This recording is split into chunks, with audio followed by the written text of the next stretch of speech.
Buenas noches, bienvenidos al Criminalista Nocturno.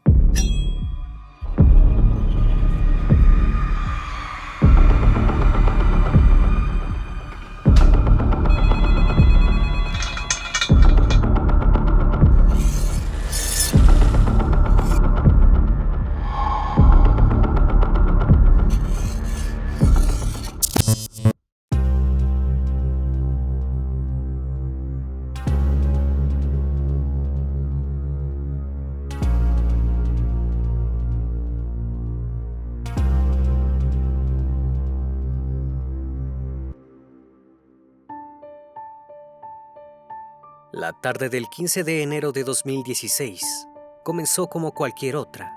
María de Jesús Jaime Zamudio llamó a su madre, Yesenia Zamudio, para contarle cuál sería su plan para esa noche. Se le escuchaba muy entusiasmada. Iría junto a 2 amigas y un amigo de la universidad a un restaurante a cenar y luego a cantar a un karaoke. La mujer no se preocupó. Su hija siempre se cuidaba mucho. A las 4 de la mañana, Yesenia dormía plácidamente hasta que su teléfono comenzó a sonar. Cuando contestó, no pudo reconocer quién le hablaba. Lo único que entendió fue que Marichuy, como ella le decía cariñosamente, había sufrido una caída y se encontraba internada en el hospital de Ticomán. Confundida, Yesenia se contactó con su exmarido y ambos fueron corriendo a la clínica, pero no encontraron a su hija allí. Buscaron por todos lados, hasta que finalmente la hallaron en el Hospital Balbuena.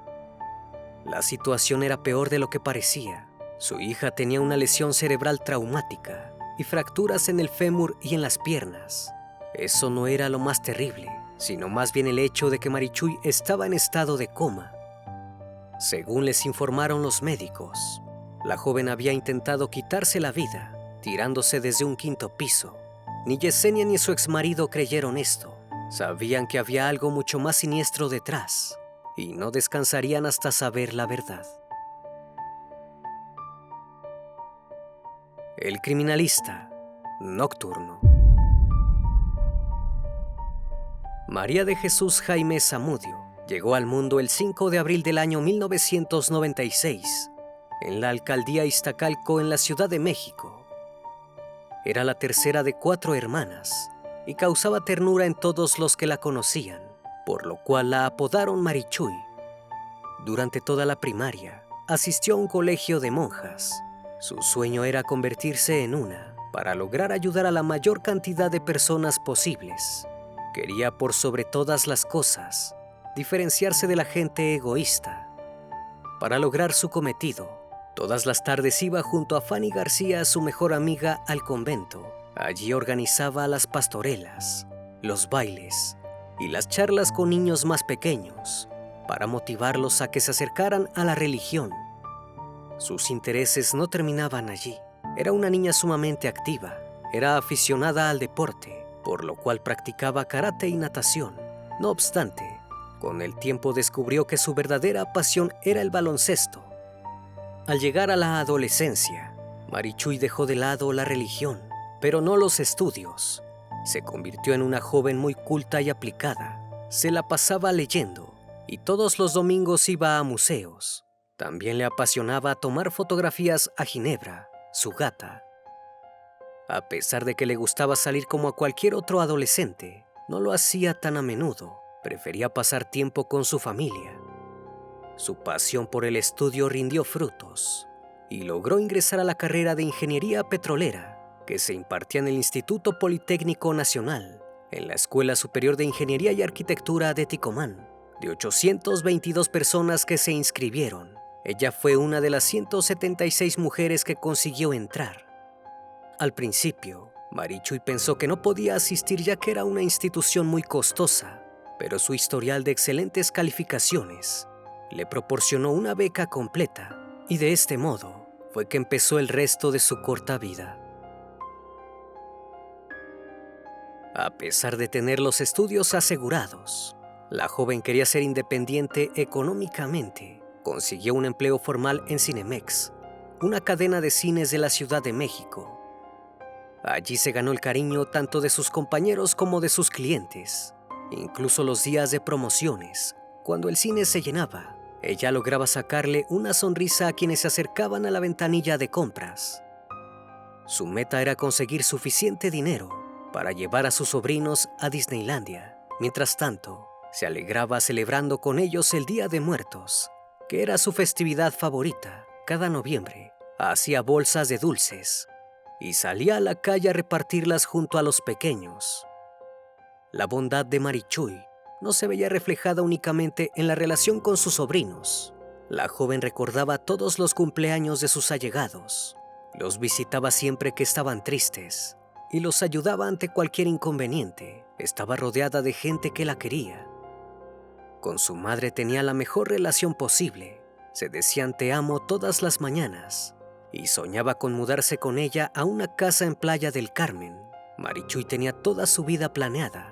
Al terminar la carrera, haría una maestría y luego trabajaría de ingeniera. Después formaría una familia tan unida como la suya. En 2016, logró realizar el primero de sus propósitos.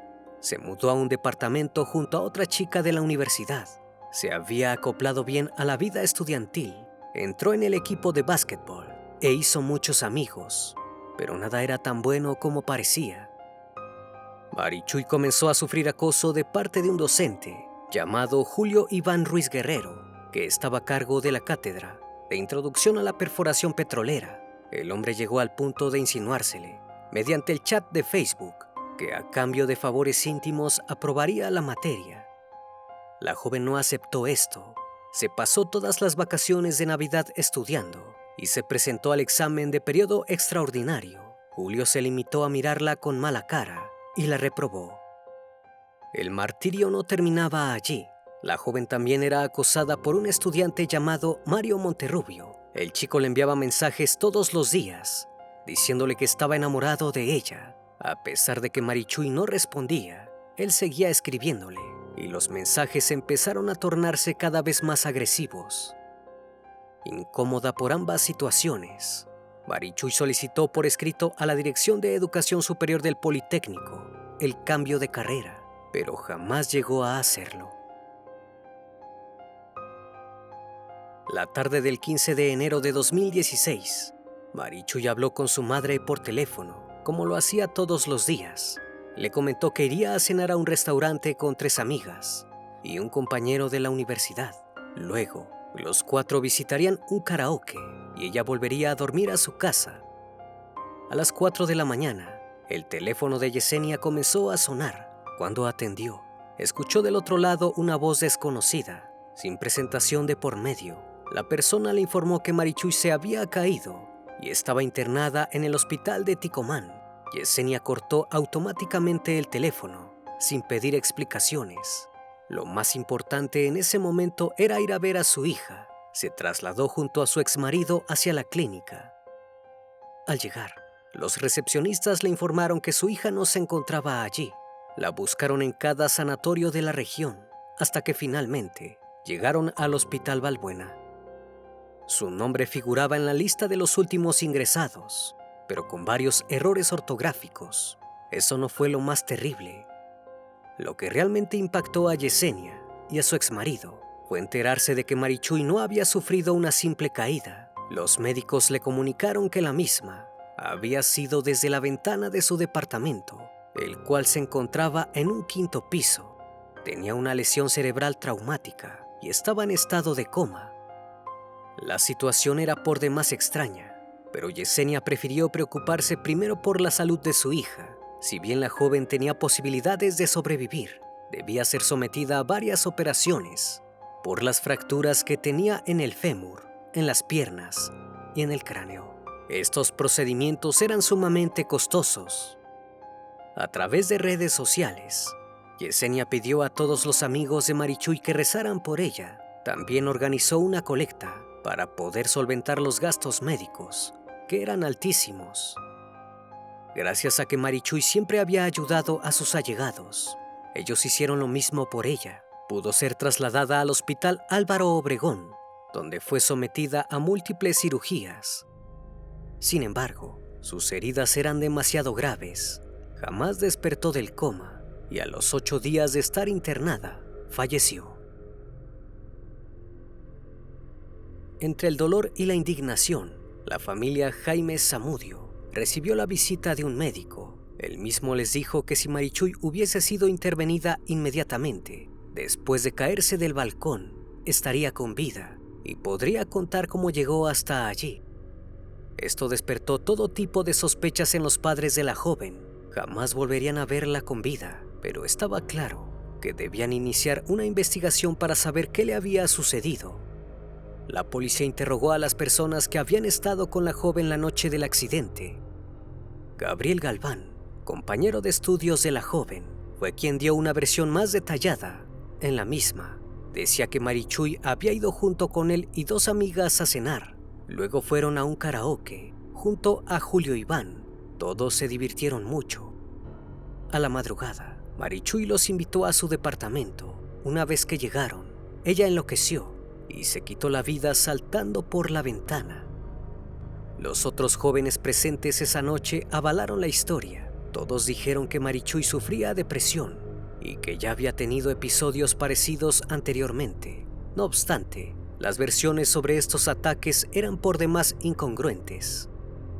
Si bien la familia no compró esta historia, la Procuraduría sí. El caso fue cerrado y catalogado como una autoprivación de la vida. María de Jesús jamás había demostrado sufrir ningún tipo de enfermedad mental, ni siquiera tomaba medicamentos.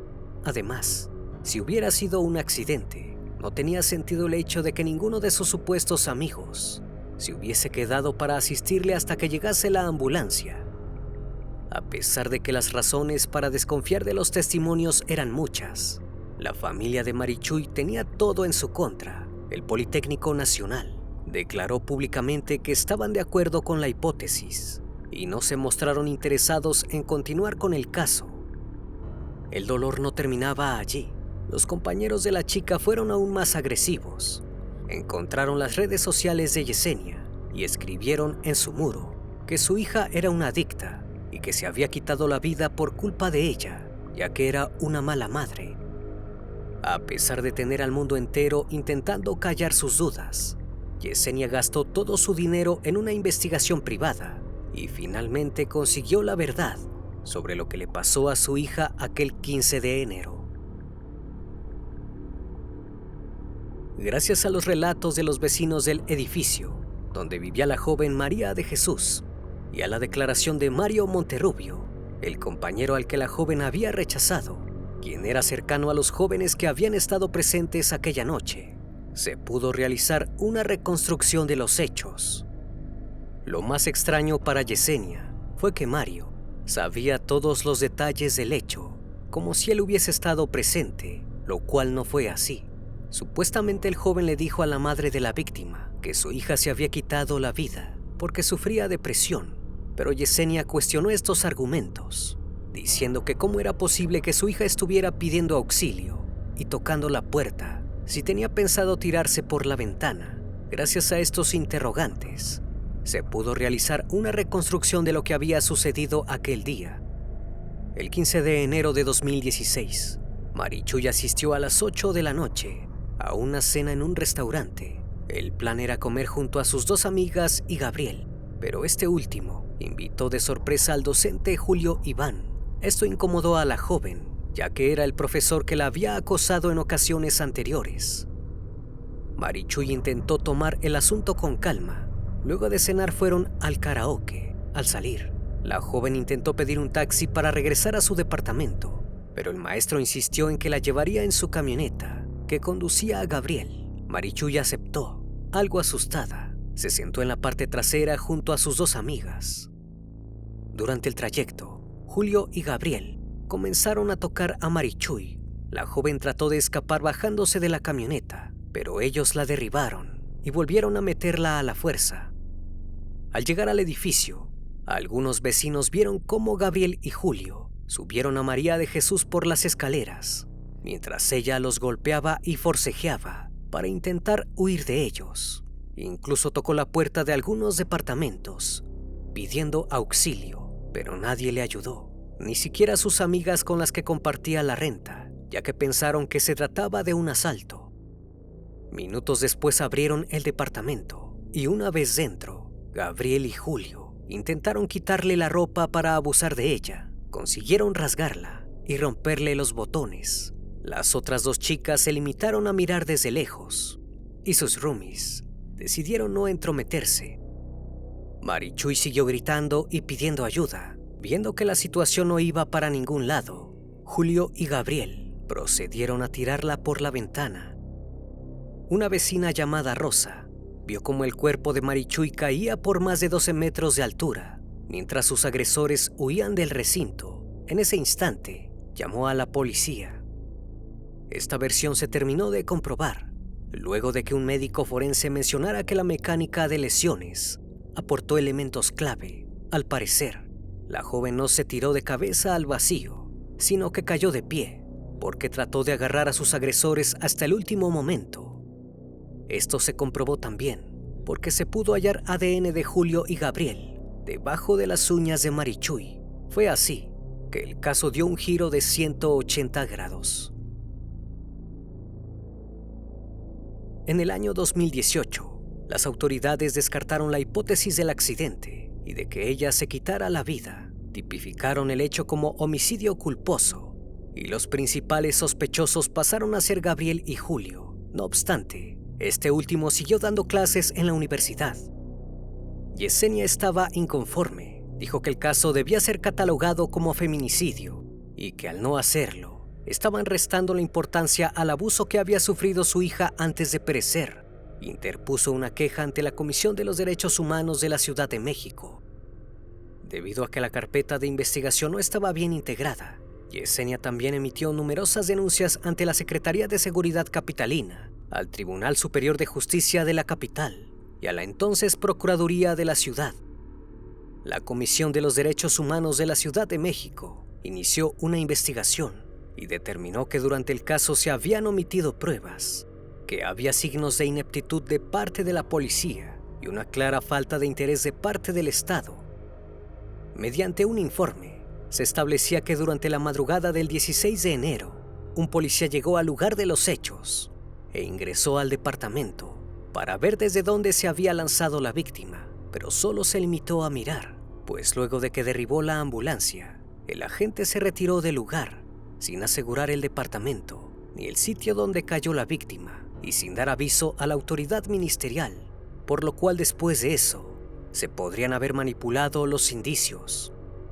Por otro lado, la necropsia que le realizaron a Marichuy carecía de requisitos básicos, como señalar la totalidad de las personas que tuvieron contacto con el cuerpo y la revisión del área íntima para determinar si sufrió abuso antes de su fallecimiento.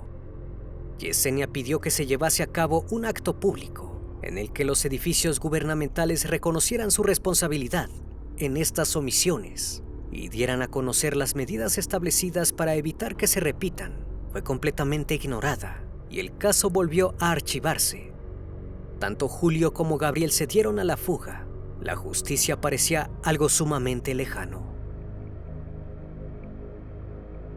Cansada de esperar respuestas de parte del gobierno, Yesenia se unió al movimiento llamado Ni Una Menos.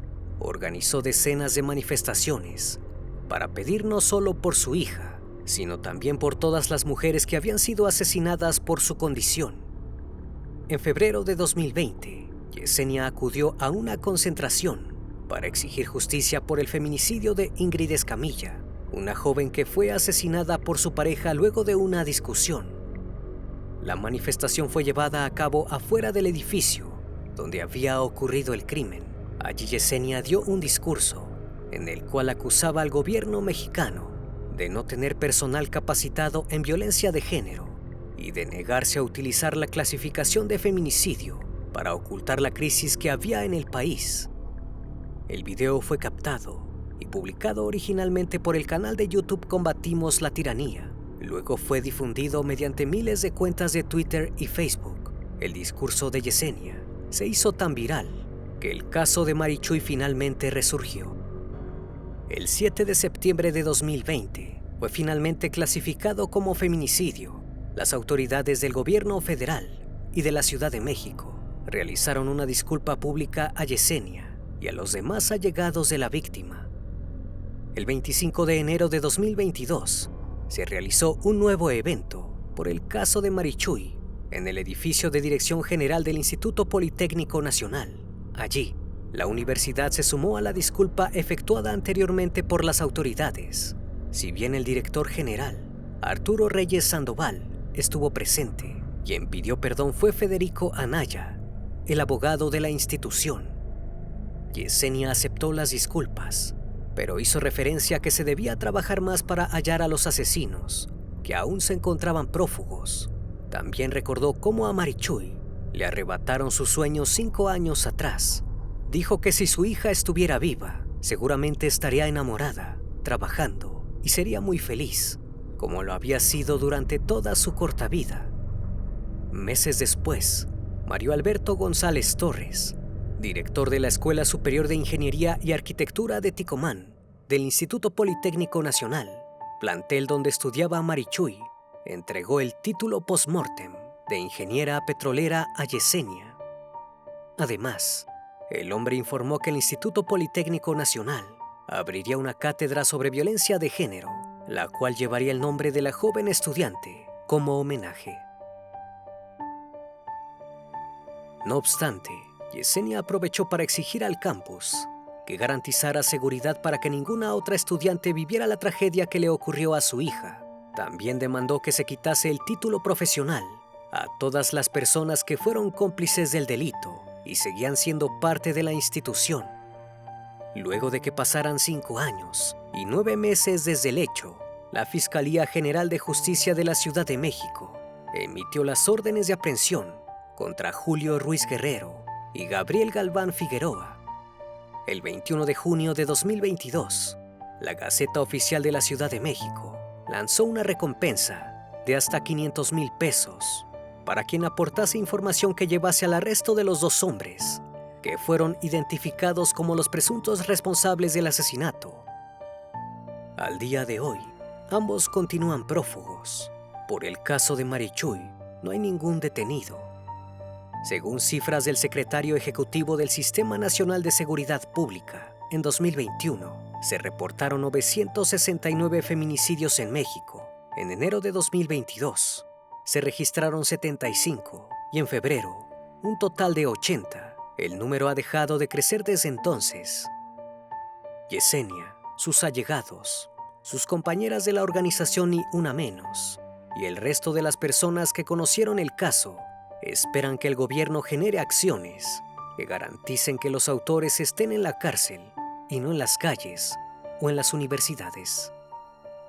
Yesenia tuvo que luchar contra medio país para lograr captar la atención de quienes debían estar velando por la seguridad de su hija. No solo espera que el caso se resuelva, sino también para que nadie tenga que pasar por lo que ella pasó. Una vez más, estimado público, agradezco su compañía. Gracias por brindar un espacio de su tiempo para conocer un caso más de este canal. Si aún no estás suscrito, te hago la cordial invitación a que lo hagas y formes parte de esta gran comunidad. Esto es El Criminalista Nocturno. Hasta la próxima emisión. Buenas noches.